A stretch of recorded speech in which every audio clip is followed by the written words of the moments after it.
third of the Runaway series, titled A Twist of Fate, continues the story of Brian Basco, and Gina Timmins. You're an antiquated old chauvinist pervert. On their crazy adventures.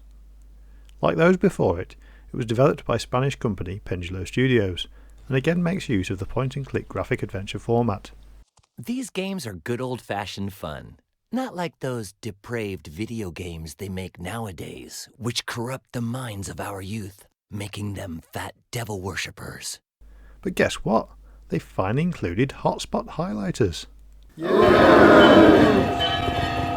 Taking place roughly 6 months after the events of the previous game, A Twist of Fate begins with some sad news. Yes, Brian Basco is dead. But don't worry everyone, he's not really. He just faked his own death to escape a mental institution. I know it seems a bit strange, but, well, it might work. But what was he doing there, some of you may be thinking? Surely there were other, more crazy characters that deserved that fate. Well, apparently, Brian was accused of killing the main villain from the previous game, and he pleaded insanity to avoid prison. Do you really think Brian was insane? Obviously, babe. Crazier than a cuckoo. Unfortunately, this is the only bit of information that we get in the beginning, and we don't get to find out all the facts until around Chapter 5. Anyway, in this game, there's the usual villains, there's explosions, a headless guy. Where's his head? Ew! Indiana Basco. Ironing.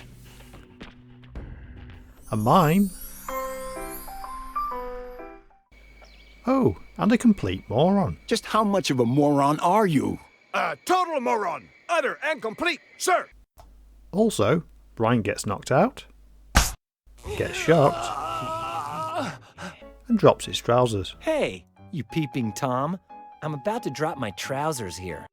Oh, and regarding the fate of one of those other crazy characters from the other games, well, one of them got a promotion and now works for Pendulo Studios, helping out any hapless players who get stuck in the game. Stuck? Oh, that's terrible. Although his help is sometimes good, at other times it's still rather vague, and I occasionally had to resort to a guide. You play a good chunk of the game as Gina, rather than just with Brian.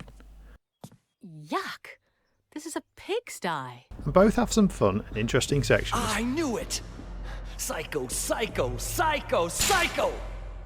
With dialogue that is mostly good. Whilst mounted therein, the intrepid window washers of New York restore the shine and transparency to the windows of our beloved metropolis.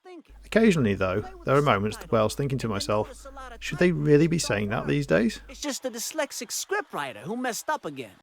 There isn't much that I'd call a genuine puzzle in the game, with the most puzzling tasks simply involving you trying to figure out which items to combine together.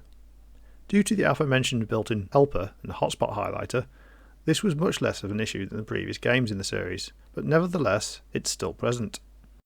To do that, I'd have to be an expert on puzzles, and I've never had the patience to finish one. You get to visit a number of different areas in the game, and these are navigable by clicking arrows at the end of corridors, paths, or doorways.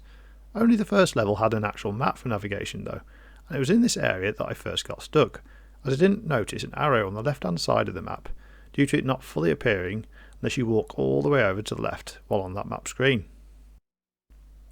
The story itself was mostly good. Rubble! Could perfection be any more beautiful than in a striking piece of rubble?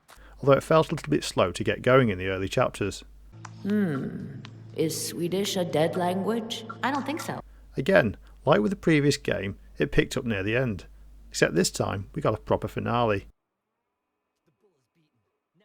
which is just as well as it is the final full game in the series. There was a spin-off Runaway themed game, created in 2012 called Hidden Runaway, but this was just a hidden object game that simply retold the events of the first game, A Road Adventure. Along with the new help features of the game, there is also a new menu interface, which is a departure from the one used in both the first and second games. I wouldn't say it was any easier to use, it is simply different, although it does enable you to set up a user profile. This may or may not be useful, depending on whether you'd ever share your computer with anyone else. For me personally, it was an unnecessary extra step. The graphics are slightly sharper than the early games, with the option of setting much higher resolutions via a separate app. In reality though, there is a hard limit of 720p, with any higher resolutions than that being stretched to fit the screen. In my case, I also ended up with two ugly black bars at the top and bottom of the screen, although this wasn't visible in the recorded footage.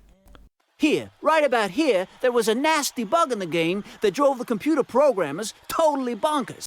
In conclusion, this was an enjoyable final game in the series, with a decent story, good voice work and good sounds, and it felt like it had been generally improved all round. Your throat's mighty fine and your tonsils will shine. Splash, splash, splash. It's minty freshness galore. The game also isn't afraid to poke fun at itself. This game is even worse than the previous one. It's got tons of pixel hunting and more bugs than that entomologist in Chapter 3. Whilst this would still appeal more to fans of the series, I could at least see this game making anyone new want to try out the early games. I'd take them all, but I must restrain my natural urges. And believe it or not, I've also grown rather fond of Brian and Gina, and I think I'll actually miss them. I see. In the end, it'll turn out that I'm not the crazy one. Anyway, that's all for this review. Thank you for watching, and please leave a comment. Goodbye.